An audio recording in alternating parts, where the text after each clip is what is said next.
So with marketing, you can shape people belief. Once people have a belief, is they think that they've created themselves this belief, that it's their own analysis, therefore they memorize it, and it generates an opinion, and then the opinion, they don't change it of it very easily. So marketing is definitely something that can be used to manipulate people, and it's very, very, very powerful. And so what's interesting about Black Friday is, I would say 5 years ago, you didn't hear about Black Friday in France. Now in France, they also have Black Friday. And so it's not translated as Black Friday, it's translated as Crazy Friday. But it's either they use the French term, which is Vendredi Fou, which means Friday crazy, or they use the English term, which is called Black Friday, which is totally an invention from the US. So 5 years ago, those French people didn't have Thanksgiving, doesn't exist. Maybe there will be a Thanksgiving. I mean, if there's a commercial value in Thanksgiving, I think they will have Thanksgiving eventually in France, same as they have Halloween. Halloween did not exist in France because actually during Halloween, it's a very religious time where you actually reflect on your family members that passed away, and you're supposed to go to the cemetery, or you're supposed to go to your religious area, or you're supposed to just spiritually think about them and think about how much you miss them and how much they were great people and all this. Well, that's sort of sad. Why don't we do a party where we dress half naked and sell food and sell costumes and sell events and sell VIP this and that? And it became commercial. So now they have Halloween in France. They have Black Friday in France, and we see Cyber Monday, which just follows, and all of these different things. We live in a world that is more global, and we live in a world where marketing is by far more powerful than any military, because the military, it costs money. You make money, it costs money, it's complicated. So it's better to use marketing when you want to have a better return. And so marketing is very much a way to shape people's mind and make them believe that what they're thinking is something that they came up themselves. What I want to talk to you today is just finish new product development. I've had discussions with a number of groups, and I want to give you a tip also on this concept of strategies, because I see that you're sort of making it harder for yourself than it's necessary. Inside the section in the paper that is called strategy, you will discuss the potential strategies. What's very important first is to connect these strategies with the opportunities. So the opportunities are these elements in the market, those factors in the market that are changing in the sense that there will be things that are going to decrease and things that are increasing. You want them to be more strategic than tactical, which means that they are larger than smaller. And what you want to do is you want to take advantage of these changes to create strategies. So the most common strategy, the smallest, less ambitious strategy, is called market penetration. So if your strategic option 1 is to do market penetration, it's an option. It's not the one that you're going to go for, it's just the option. So you say, you give it a name, strategic option 1, name equals, selling more of X. And then you say, based on our analysis of the market, there is quite a large number of people that do not know about X. And therefore, for them to know more about it, we will increase our communication with that target that is interested in X. Increasing the communication is one of the things. We will also decrease the prices and also increase the distribution. Then you have the pro, then you have the con. The next common strategy is NPD, new product development. So new product development is the strategy where you will just create a new product for the same customers that you were serving before. And so you have to create a product that is significantly different, otherwise you can't say that it's new. So in fact, in the US, there is a regulation that specifies what can be considered new. So if I had to give you the percentages, I would say if it's more than 30% different, it can be called new. I think the regulation not only has a terms which are similar to that, but they also give a deadline, which means that you can only say it for 6 months that it's new. Based on my experience, businesses call things new that have less than 30% and use it for much more than 6 months, but then they're out of the regulation. But I guess they are not too worried about it until they get caught, which I suppose does not happen very often because the government does not have the resources to go after all these different businesses and them following or not following the regulations. So some people take a chance, some businesses take a chance, but that would be normally the rule. The other strategy is market development. So that one is different in the sense that you don't create a new product, but you focus on the new markets, so a new group of customers. So in that situation, you will have a strategy that consists in saying this product works for other groups of people, so let's let this other group of people know about it. And then the last one is when there's a very different product, significantly different from the products that we usually make, and a very significant target. So let's say you were always making men underwear, and now you're going to be making women shoes. That would be diversification because you make underwear, not shoes. And that's between underwear and shoes is very different. And then you are selling to women and now you're selling to men. So it's very different market. So you could also have a combination. So you want to make sure that in your description, you strictly use at least very clear terms in order to explain what is it that you're going to do and not confuse the reader by having something that says, we are thinking of creating something new and the customer may potentially be different and we're going to call the strategy that differentiation. And then you go, but if it's something that's significant, somewhat new, that should be new product development.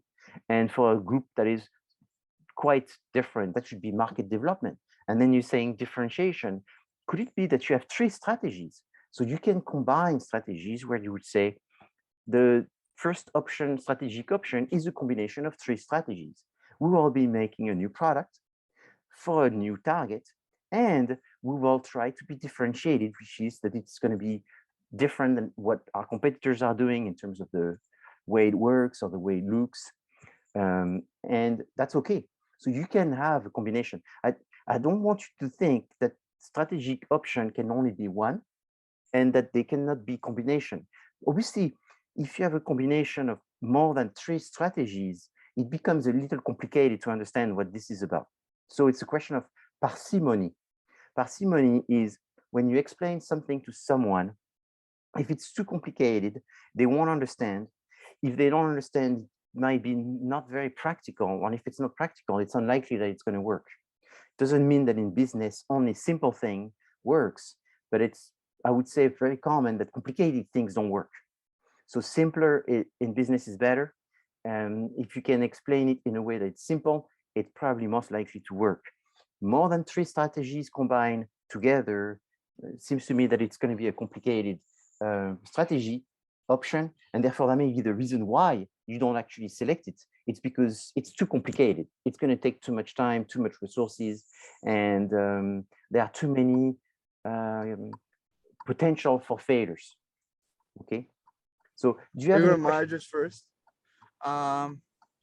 Let's see how far it is. Actually, let me do it. Oh look.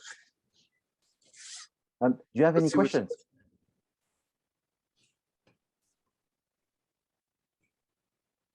Any questions? No. Okay. So the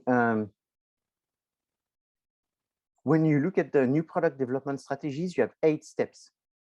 So the 8 steps I already talked about it in the previous classes. What's important is a silly question in a quiz would be, how many steps are in the new product development? 4, 5, 6, 7, 8. You know, that would be essentially just you remembering. And I try to avoid as much as possible to give quizzes that are only based on memory. So why do I say that? It's because there could be a new product development that's less steps because the product is not as new. And there could be more steps than 8 because the product is a disruptive product where there's going to be more stages involved, like more prototype development and testing, and more analysis where you break the analysis based in the competitor analysis, the production analysis, the budget and financial analysis. Or you could have all of these analyses done in one single stage. So there is nothing that is set in stone. It's just important to understand that the more analysis you do, the less likely that your new product will fail. Creating new product is expensive, it's time consuming, so you don't want to take it too lightly. Again, the idea of business and marketing is that you have opportunities that you need to take advantage of. You just want to bring some value to consumers because they need to see something that is different, the J&D, just noticeable difference. And if they see there's a J&D, then they become interested. Not everybody gets interested at the same time because not all consumers are the same. So in business, you need to see who is my consumer. First, define who is it for, what do they want? Let's give them what they want. Let's give them exactly what they want because we want to generate satisfaction, and with satisfaction, they will come back. So the marketing mix is what you will use in order to grow your business, and you would have the product that you create, the place where you sell it, which is distribution, the promotion, how you communicate, which is communication, and the price, which doesn't cost you anything.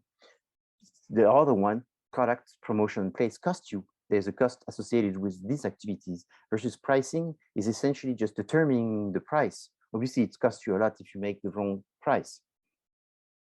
If I was to say this, let's think about a new Coke, and I did this in the previous class where I was telling you about different local Coke. Here's another example of different Coke, which for the most part come from South America. So different country, I think it's Chile, and it's also Venezuela, and also another country which escaped me right now, but where they are making their own cola brand, and these are famous cola brands, which are sometimes number 1, number 2, against Pepsi and Coca-Cola. Even Coca-Cola is constantly creating new products. So here, Coca-Cola created a line which is called Coca-Cola sweetened with cane sugar and stevia. Why would they do that? For natural flavors, less processed. Yes, more natural. So, originally Coca-Cola was flavored with cane sugar. But then eventually in the 70s, there's a minister of agriculture in the US that gave subsidies for people to plant more corn. And so they planted a lot of corn, because they wanted to get the subsidies. Now they were happy, they got their subsidies, they got their corn. And then in about 74, 75, they went back to the government and say, hey, you made us produce all this corn. What do we do with it? And then the government said, okay, let us think about something. And they say, well, we could turn it into sugar. And then there was an excess sugar. And then they went to see the beverage and food industry, and they told them, hey, we can sell you a sugar. It's sugar. It's labeled as sugar, but it will be much cheaper than cane sugar. So the industry said, well, does it taste the same? Yes, fine. Let's put it inside the bottle.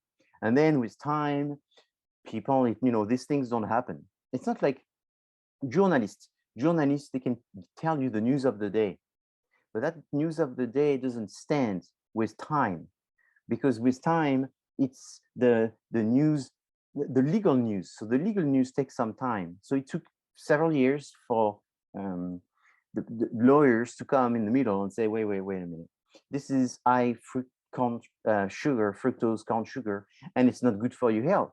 And it does obesity, it does diabetes, it does all those bad things.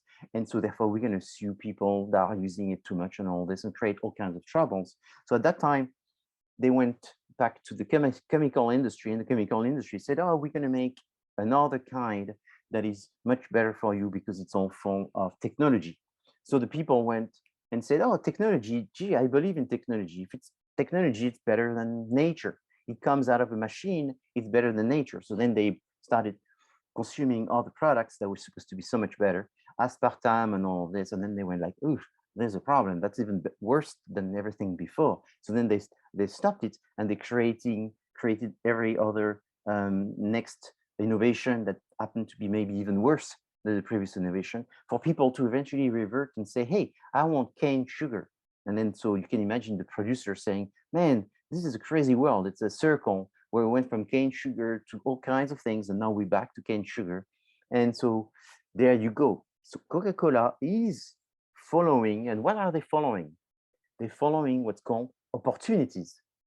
Opportunity was the fact that there was a lower price sugar available in large quantities with lots of supply, which was subsidized by the government. Another one, opportunity is if you do blind tests, people don't see any difference between real sugar and corn syrup. Great. I mean, it's profit. Nobody says it's bad. Do you think it's bad?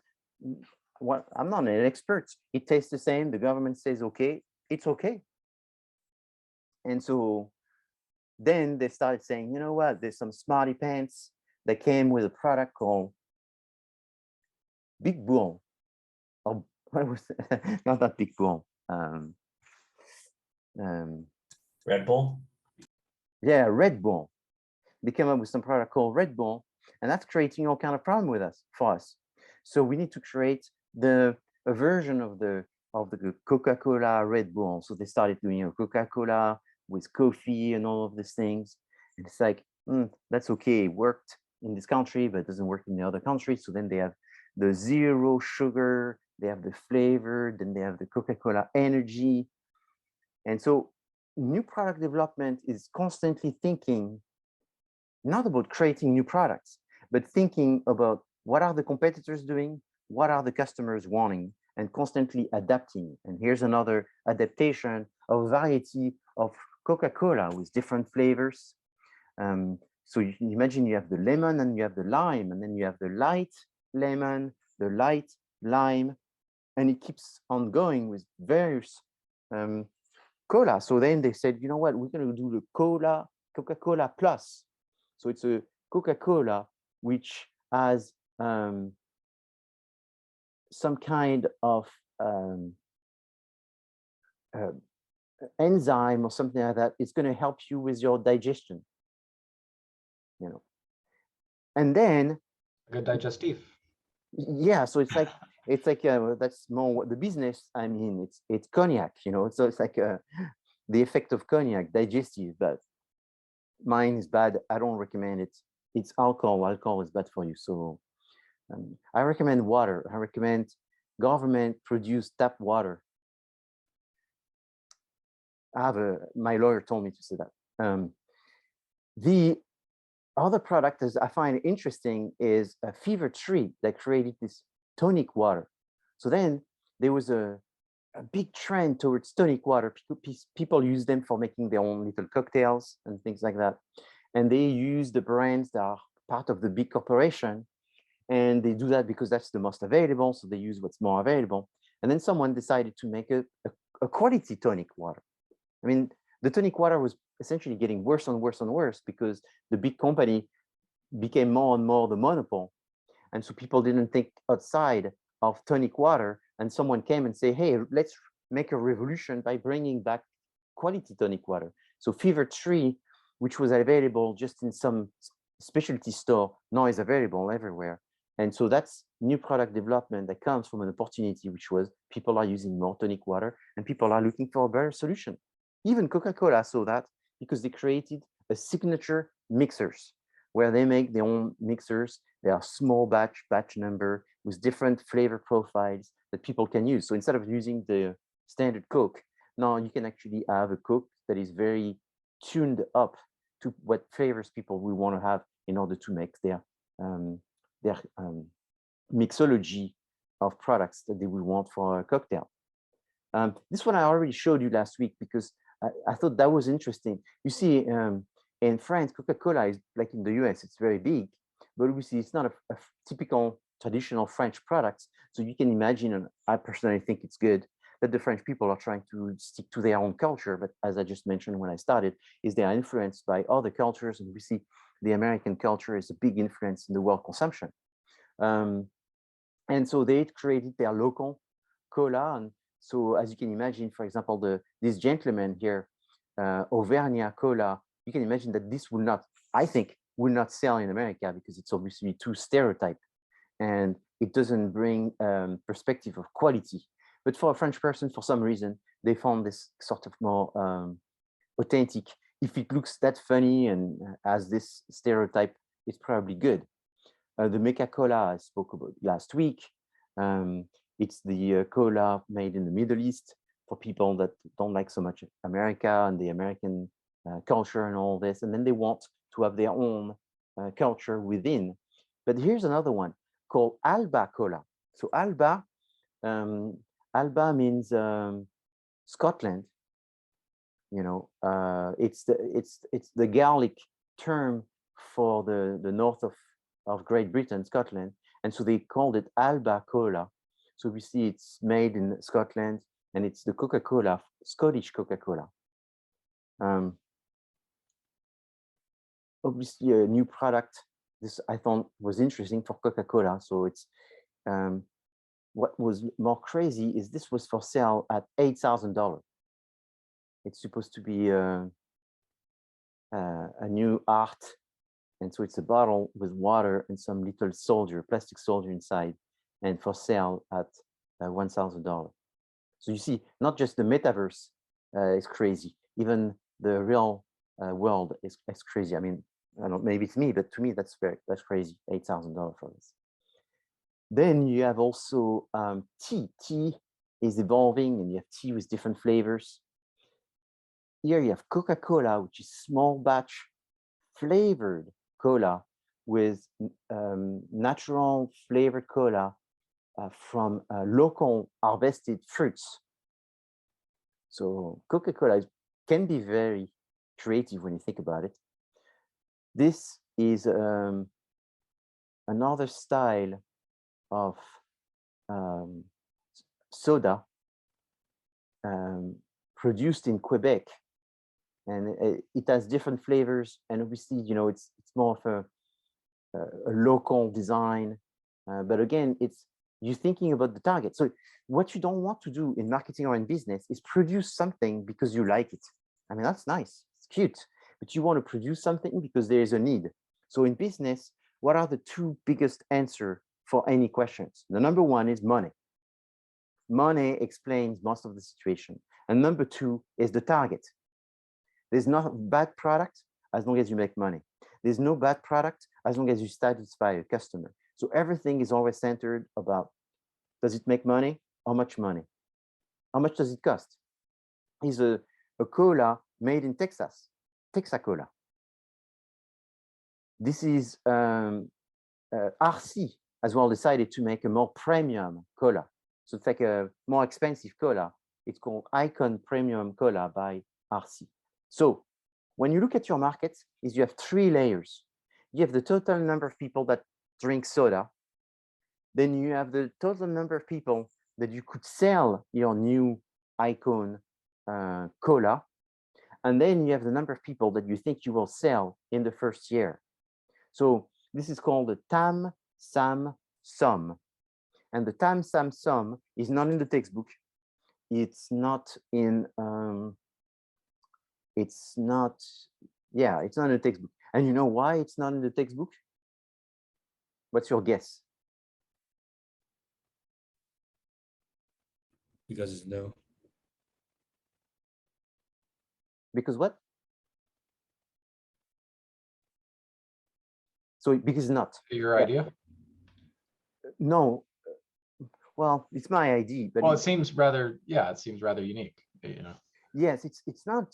I mean, if you go on Wikipedia and you Google new product marketing, you will see it from the first paragraph, but it's not in the marketing textbook. And maybe there's a reason. It's because the people that sell textbook, they don't want to do the perfect best textbook ever. Right now, we're using edition 21 or whatever. So they have to, I mean, if you teach new product development, you're also teaching it through a book or some kind of digital media that you want to sell a new edition. So you just always keep stuff in the back for the new edition, And that way you can charge $15 more. So even they are producing new product development, which is the new textbook. I mean, I'm not making it up. I think it's what, edition 21 that we are on right now. So it's that way. I think someone who is in business and doesn't do well with marketing, it's okay. But a business professor that sells a book, therefore is in business, should be the first one to understand the concept of new product development and introducing. So they are keeping stuff for the next edition. So probably in 1 year, 2 years, 3 years, 5 years, this will show up.